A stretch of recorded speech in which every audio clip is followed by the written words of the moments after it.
Bonsoir à toutes et à tous et bienvenue. Mutation profonde au Parti démocratique sénégalais. Bara Gaye, nouveau numéro 2 du parti. Karim Wade désigné pour l'orientation. Tafsir Choy promu porte-parole entre autres changements. La responsable libérale Ndeye Gueye Cissé salue cette nouvelle composition. Elle parle de vitalité pour le Parti démocratique sénégalais. Concernant la mise à l'écart de Oumar Sarr, elle estime qu'elle n'aura aucune conséquence dans la marche du parti. Voyons tout cela avec Code Ndiaye.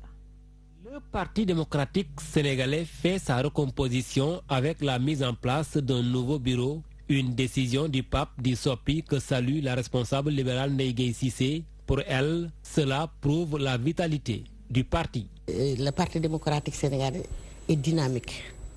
Dynamique parce que nous avons des jeunes déterminés, engagés et surtout intellectuels qui sont venus rejoindre le parti quand nous avons perdu le pouvoir. Ces jeunes-là apportent du sang neuf et quand on les observe, on sait que la relève est assurée. Oumar Sarr reste le grand absent de cette nouvelle composition du secrétariat exécutif national. Ndeye Gueye Cissé n'y voit aucune conséquence au plan politique. Conséquence politique ou pas, vous savez, Oumar Sarr c'est notre frère. S'il est écarté, c'est que le secrétaire général national a préféré donner sa confiance à quelqu'un d'autre. Nous avons le jeune Bara Gaye qui vient d'arriver. Un jeune, et vous savez, c'est la dynamique d'un parti. Nous tous, nous sommes appelés un jour à reculer et à céder la place à quelqu'un de plus jeune. Bara est là, nous avons confiance et nous allons l'accompagner dans ses missions. Sur la nouvelle mission d'orientation du parti confiée à Karim Wade, la responsable libérale considère cela comme une confirmation d'un engagement. Les gens ne comprennent pas que Karim, c'est le fils d'un opposant qui a été formé et qui a eu un mental de fer par les années de Brest de son père. Donc nous pensons que cette orientation du parti, il est capable de le mener et nous serons à ses côtés pour l'accompagner. Le Parti démocratique sénégalais a enregistré plusieurs départs après la défaite de 2012. Le nouveau secrétariat exécutif national devra alors bâtir un parti capable de pouvoir réussir sa reconquête du pouvoir. Le ministre de l'Enseignement supérieur très en colère contre les établissements privés du Sénégal qui ont rompu unilatéralement le contrat qui les liait à l'État du Sénégal en renvoyant plutôt les étudiants inscrits sur commande gouvernementale.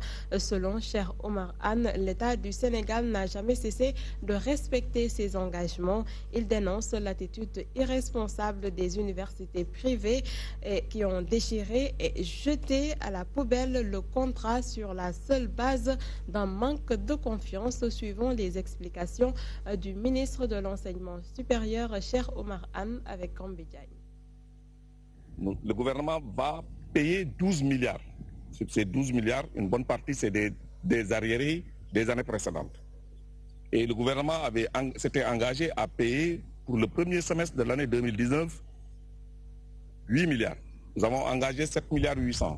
C'est la totalité des factures qu'ils nous ont présentées. Parce que il y a comme ces différents établissements, c'est très difficile d'aller 8 milliards. Mais ils auraient présenté 8 milliards. Les 8 milliards étaient budgétisés et on était prêt à les engager. On en a payé énormément. Les 4 milliards qui restaient, le gouvernement s'était engagé à l'inscrire sur la loi rectificative des finances. À les payer en tout cas avant la fin de l'année. Peut-être dans le format, on a dit la loi rectificative des finances. Une première loi rectificative des finances est votée dans les conditions que nous avons vues. C'est une réorganisation budgétaire après les élections présidentielles, après la redistribution, la répartition des services de l'État. On a voté une loi rectificative des finances qui n'a pas beaucoup évolué par rapport au budget initial. Mais tout le monde comprend que l'État du Sénégal peut aller vers une deuxième loi rectificative des finances d'ici la fin de l'année. Les établissements du privé considèrent qu'ils devaient aller en grève parce que dans la loi rectificative des finances, là, on n'a pas inscrit leurs 4 milliards. Et ils n'ont pas confiance, d'après eux. Donc il faut qu'ils rompent le contrat commercial qui les lie avec l'État du Sénégal et qu'il fasse fi des obligations d'un établissement délégataire de mission publique. Ça, je le dis, parce que, quand même, je pense que par respect à l'État du Sénégal, on ne peut pas respecter nos engagements et on dit, voilà, vous n'avez pas montré que vous allez encore respecter ce qui reste. Alors, on met tout à la poubelle. Ce n'est pas acceptable. Et je vous dis que je ne peux aller dans ce sens-là. Direction AIBD, les chauffeurs de taxi montent au créneau et fustigent la mauvaise gestion des entreprises privées. Ils ont investi la rue de l'aéroport aux sphères ministérielles de Diamniadio pour montrer leur mécontentement à l'égard de Sénécartour pour le non-respect des codes du transport. Ils lancent un appel au ministre du Transport. Écoutons leur porte-parole, Madame Badiop. Ce matin, nous sommes là parce que nous avons un unique seul problème. Le problème que nous avons aujourd'hui, on a vu des véhicules dénommés EasyCap et Aerocap qui viennent de nous concurrencer depuis l'ouverture de l'aéroport. C'est ça qui nous a posé problème pour qu'on vienne ici au niveau du ministère des Transports. Le problème en est que la concurrence entre taxi AIBD et navette. Ce que nous connaissons sur le mode de licence ici au Sénégal, il n'y a que 3. La licence transport public voyageur, la licence de navette, licence touristique. C'est ça les 3. Donc nous avons le droit de faire le transport public voyageur. Les navettes, ils n'ont qu'à rester n'importe où pour prendre leur client. Parce que le client c'est déjà réservé avant de venir à l'AIBD. Donc c'est juste venir d'accueillir en face avec une pancarte. Mais comme EasyCap et Aerocap, il ne fait pas cette façon. Il venait de démarcher des clients de transport public voyageurs. Comment se fait-il que des navettes fassent une file, une tête de ligne devant l'univers de l'aéroport? Je connais bien le service Sénécartour. Sénécartour, je connais bien, c'est pour Aerocap. EasyCap, je ne connais même pas les propriétaires. Oui. 400 taxis de l'AIBD. Comme mon camarade a dit tout à l'heure, on a tout débrouillé avec une avance de 1,5 million avec cet Iran. C'est à cause du président qui a décidé de nous dire qu'un nouveau aéroport, un taxi neuf, on paye 186 000 francs par mois, c'est Iran. Et c'est ça, c'est à cause de l'État. Parce que c'est l'État qui nous a poussé de prendre des véhicules neufs. Au même moment, les commerçants établis aux alentours du stade municipal des Parcelles Assainies sont très en colère contre le maire Moussassi. Ils sont sommés de quitter les lieux après la Tabaski. Pour cause, ces lieux donc doivent abriter un parking VIP.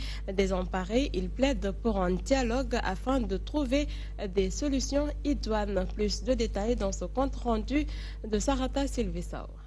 La commune des Parcelles Assainies reste ferme sur sa décision. Les 73 cantines établies autour du stade municipal de la dite localité vont être démolies pour mettre à la place un parking VIP. Si cette décision est appliquée, plus d'1 milliard d'investissements de pertes, chose que les commerçants ne veulent pas entendre. Les incidences portent sur le fonds de commerce, portent sur les emplois qui ont été créés. Il y a eu 317 emplois qui ont été créés, donc 88% sont des jeunes et des femmes. Si on fait le cumul entre les investissements, les engagements financiers que les gens ont fait pour que les activités économiques fonctionnent, bon, on tombe sur le milliard.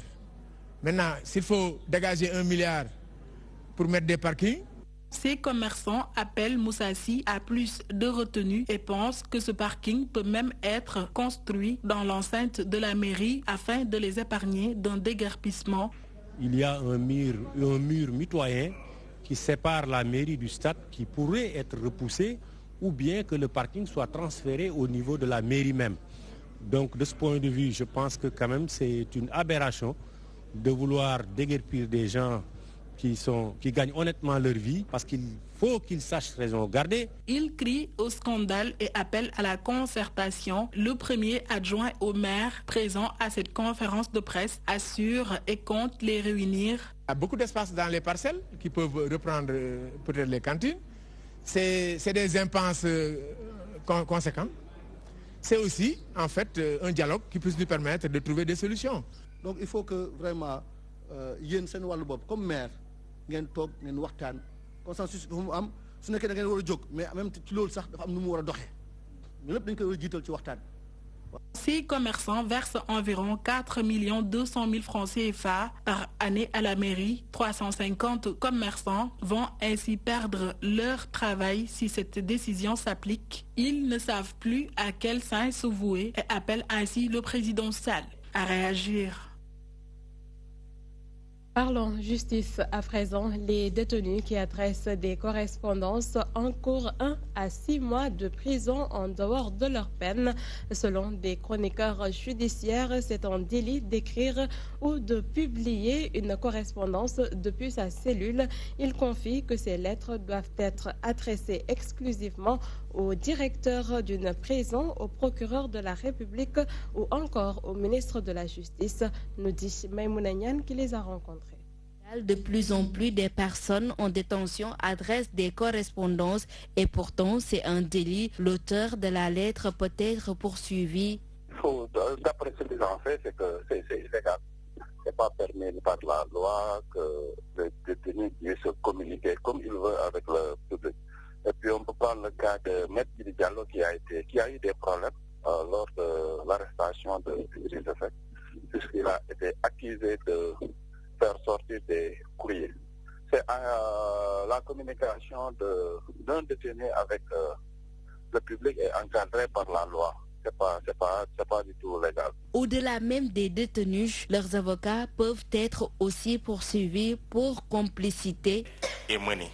Et qu'elle révèle que c'est tel prisonnier, c'est le prisonnier qui a fait la lettre, c'est ce prisonnier-là qui sera poursuivi. Parfois, c'est pas parce que s'il s'agit de l'affaire Guy Marius Sagna, son avocat a fait une sortie en déclarant à haute et intelligible voix que son client n'a pas écrit cette lettre-là. Donc je pense, j'ose espérer que c'est pas son avocat qui a divulgué cette correspondance-là. Même si c'est un avocat qui l'a fait, il peut être, même si les avocats bénéficient d'une immunité, il peut être poursuivi pour complicité. Pour adresser une correspondance, il y a des normes à respecter. La lettre, une fois écrite, elle doit être adressée au régisseur de la prison. C'est à ce dernier, après réception de la lettre, de communiquer ça au ministre de la Justice. Mais la lettre ne doit, au fait, le prisonnier ou bien la personne qui est en prison et qui veut se faire entendre ne doit pas passer par d'autres voies à part celle-ci pour communiquer, parce que c'est interdit, c'est interdit par la loi. Donc faire cela, c'est équivaut à transcrire. Le plus souvent, c'est dans des correspondances que les détenus dénoncent leurs conditions d'existence dans les prisons, des conditions de détention très atroces, le plus clair du temps. Préparation de la fête de Tabaski, on en parle, 10 588 moutons répartis dans les 3 départements de la région de Kolda. Malgré ce nombre, les prix sont jugés trop élevés. Ils varient entre 60 000 et 200 000 francs CFA. Les consommateurs se plaignent de la cherté des moutons en cette veille de fête et interpellent les autorités. Au même moment, au marché central de Kolda, les prix de l'oignon et de la pomme de terre ont grimpé, nous dit Samba Baldé. À quelques heures de la fête du mouton, vendeurs et acheteurs se bousculent autour des animaux. Nous sommes au forêt de Bounakan. Diminue un peu, je vais acheter. Vendez-la à mon père. Non, elle va augmenter. S'il vous plaît, c'est cher. Maintenant, dis-moi le dernier prix. Je t'ai dit que je vais acheter 2 moutons. Finalement, Kumba arrive à accepter le prix et l'a acheté 2 moutons à 65 000 francs l'un.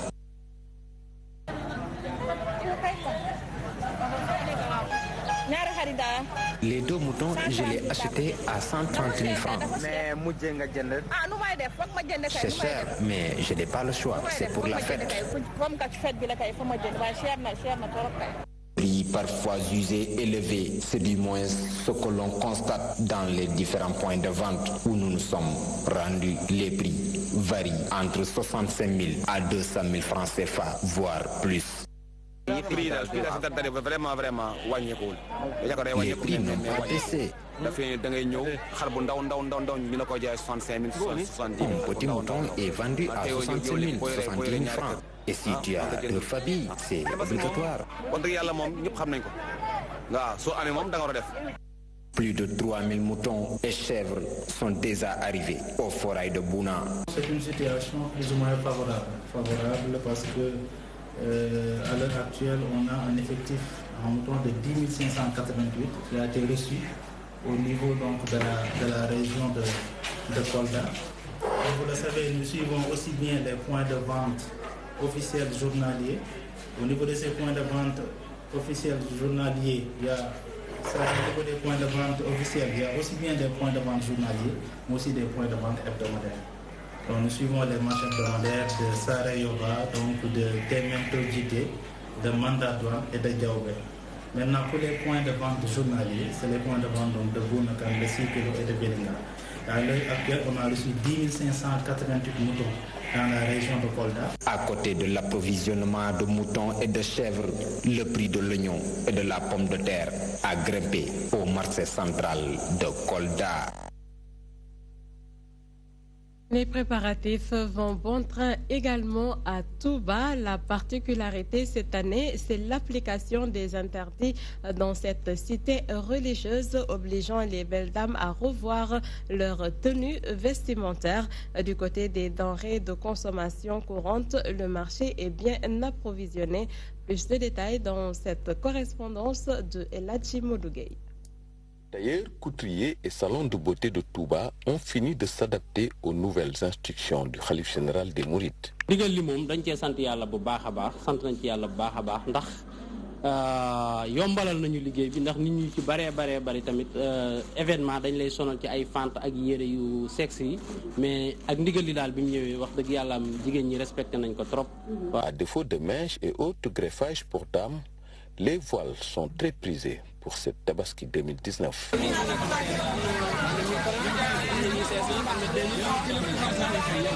En dehors des stands pour beauté, le marché bat son plein.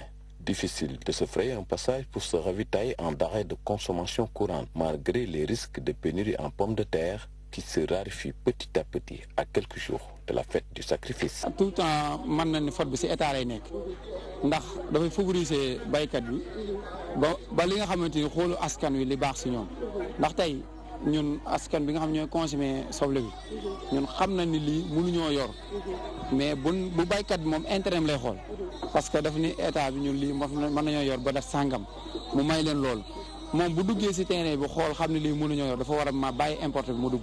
moom tey moom instant maa ngi doon dégg ci suba ay 9000 waaye tey ji gis nga bi léegi 11000 lañ koy jaayee. Au forail de Touba cependant, les moutons sont en place et chaque famille peut se procurer une bête à sa portée. li nga xam ne ñun moom la ñu bëggoon ku nu ci dimbali mooy xar yi nga xam ne ñooy war a jógee yeneen ci yeneen réew yi di war a dugg ci Sénégal yooyu xar ñu fexe nu leen mën a dimbalee ba nu mën a yegg si. La prière de la Tabaski, notons-le, est prévue ce lundi à Touba en présence du Khalife général des Mourides, Serigne Mountakha Bassirou Mbacké. Retour à Dakar, c'est devenu maintenant une habitude. À l'approche de chaque fête, les prix des denrées de première nécessité flambent. L'oignon, la pomme de terre, le poivron, la tomate, le poivre, tous ont connu une hausse. Au marché Gueule-Tapée des Parcelles Assainies, commerçants et clients dénoncent cette situation qui, selon eux, se justifie par la cherté de la vie. Au même moment, les vendeurs à la sauvette interpellent l'État. Ils veulent tous des cantines Rokayaga. Comme s'ils se sont passés le mot, commerçants, revendeurs et clients trouvent le prix des denrées très cher. Tout est cher. L'oignon et la pomme de terre sont à 500 francs le kilogramme. Certes, c'est à cause de la tabaski, mais c'est trop. Actuellement, le sac de l'oignon, on le vend à 11 000 jusqu'à 12 000 francs. Les pommes de terre, 12 500, 13 000, ça varie. Parce qu'aujourd'hui, on a un peu de rupture, parce que c'est complètement rare sur le marché. Surtout les pommes de terre. Au banc des accusés de cette situation, les commerçants, car le moment est propice pour faire des bénéfices. Ils ont augmenté tous les prix. Le concombre est à 1500 le kilo. Il faut aussi qu'ils nous aident. C'est vraiment cher. Des accusations balayées d'un revers de la main par les principaux concernés qui rejettent la faute aux grossistes. Il faut nous savoir que le Sénégal est événement fournisseurs yi dañuy commencer di yok prix. C'est pas de notre faute, mais plutôt aux fournisseurs. C'est eux qui sont à l'origine. La caisse de tomates qui coûtait 5 000 francs ou même 7 500 francs, c'est maintenant entre 15 000 et 20 000 francs.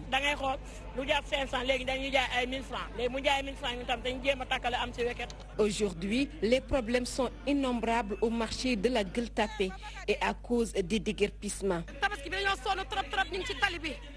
On est très fatigué vraiment. On n'a plus de place partout où c'est les déguerpissements. Franchement, nous implorons l'État à nous venir en aide.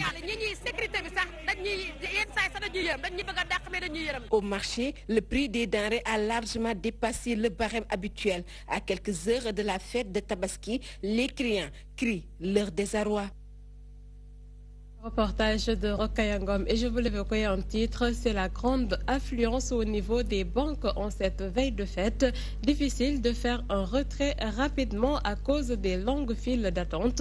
Une situation que les usagers dénoncent et déplorent le manque de personnel dans les institutions financières et les problèmes de réseau souvent constatés. Ils invitent les propriétaires à revoir le système dans ce reportage de Ontadjejo. Quelques heures de la fête de Tabaski, difficile de récupérer de l'argent dans les banques, une situation que dénoncent ses clients. Depuis ce matin, je suis là et je ne peux pas retirer parce qu'il y a beaucoup de monde ici. Je suis ici depuis ce matin pour faire une transaction, mais je suis venu, il y a une queue très serrée. Mais bon, je n'ai pas le choix, je suis obligé d'attendre. Oui, c'est difficile. Bon, les Sénégalais, ils attendent jusqu'au dernier moment et tout le monde se rush vers la banque. C'est pourquoi il y a des difficultés. Les gens éprouvent beaucoup de gêne en ce moment-là parce qu'il y a beaucoup d'affluence. Selon eux, les difficultés de retrait au niveau des banques sont nombreuses. Ils n'ont pas assez de personnel. Parfois aussi, il y a les taxes un peu chères. Il y a un problème de lenteur, il y a un problème de réseau. Il faut qu'ils augmentent leurs caissiers et faire des efforts pour satisfaire leurs clients. Si tu rentres dans la banque, tu vois qu'il y a beaucoup de monde. Les gens attendent, alors qu'il y a des guichets qui ne sont pas occupés. Pour ces derniers, ces genres d'événements doivent pousser ces banques à augmenter leur personnel et revoir leur réseau. Une prochaine fois, comme que la fin du mois coïncide avec la fête de Tabaski, il est vraiment commode de faire une dérogation qui permettra aux clients de faire normalement la transaction. À l'approche des événements, il faut augmenter les caisses, augmenter les heures de travail et faire des efforts, c'est ça. Les banques devraient pouvoir renforcer les guichets à pareille époque pour mettre les clients dans de bonnes conditions. Le constat est général. À chaque période de fête au Sénégal, les banques sont prises d'assaut. Seulement, les usagers y passent des heures pour pouvoir retirer de l'argent, un phénomène qu'ils fustigent et demandent plus d'assistance à leur égard. Et pendant ce moment, Dakar renoue avec les bouchons. Difficile de circuler en voiture en cette veille de fête. Les usagers de la route crient leur colère et espèrent que la situation va se décompter dans les jours à venir. Pourtant, d'autres affirment qu'il y a toujours des embouteillages monstres à Dakar. Ils pointent du doigt les gros porteurs. Chantal Bachi. Plusieurs tours d'horloge, dans une longue file d'attente, chacun voulant rallier sa destination. Voici le calvaire des usagers de la route à Dakar. La capitale renoue avec les embouteillages monstres.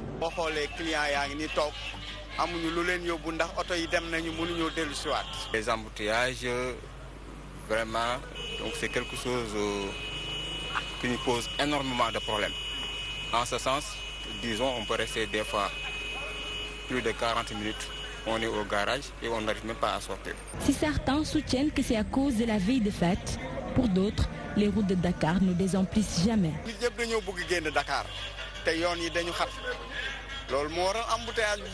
J'avoue que ce milieu-là est infernal. On est dans une zone portuaire. Les camions sont là-bas tout le temps. Alors ça pose énormément de problèmes. Des bouchons qui ne sont pas sans conséquences. Souvent, les propriétaires de voitures en pâtissent. Dañuy consommer carburant lu bari. Motax xalé yi dañuy obligé di yok sen tarif di def ñu ngi la à l'époque ñu ngi doon def 1000 francs. Légui ñom consommation carburant bu bari bi dañuy def 1500 wala 1600. Sa frein yi dañ koy user ba mu jeex. Ensuite sa embrayage tamit la même chose. Auto yi nga xamné yi sen radiateur dafa oyof dañuy chauffer. Xamna dimanche rek bu ñëpp démé Il faut vraiment s'armer de patience pour circuler dans les routes de Dakar, surtout en cette veille de Tabaski. Pour un trajet d'1 heure, on pourrait facilement perdre plus de 3 heures. Le calvaire des usagers de la route. Et c'est la fin de cette édition. Merci de l'avoir suivi. Retrouvez à 20h30 l'actualité internationale avec BBC Afrique. Bonne suite des programmes sur la magie de la télé et excellent week-end à tous.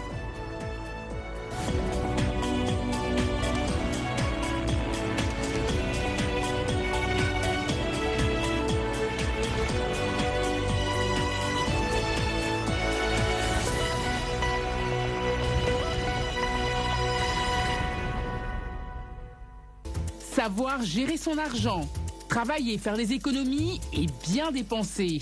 Chaque semaine, une toute nouvelle émission remplie de conseils, d'astuces et d'histoires à succès. C'est l'actualité économique qui vous intéresse. Faites travailler vos sous. Question d'argent, un programme de la BBC.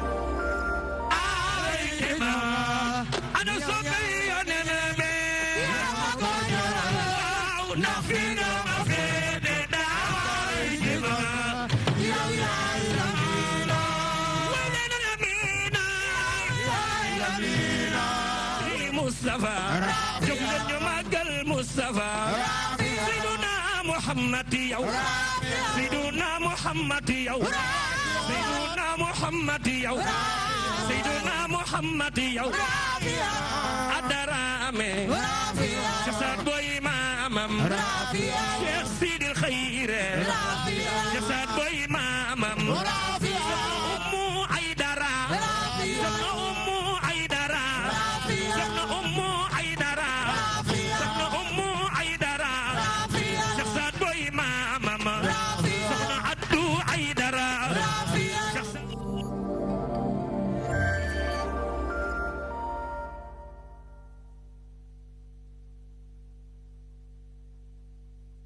Du nouveau à Exclave Télécom avec les décodeurs TNT. Deux nouveaux modèles d'antenne TNT de marque Televes. Antenne TNT Edge à 10 000 francs avec 10 dBi de gain. Antenne TNT V Zenith à 15 000 francs avec 15 dBi de gain. Fabriqué en aluminium inoxydable pour une longue durabilité et en plastique ABS. Une grande résistance face aux intempéries. Robuste et légère avec un gain de 10 à 15 dBi. Système de montage rapide et solide. Sous système de fixation au mat fabriqué en Zamac apporte avec grande robustesse et stabilité face aux conditions climatiques défavorables. Conception et fabrication réalisée en Europe et soumise à de stricts contrôles de qualité. De plus, pour la réception UHF, elle intègre un système de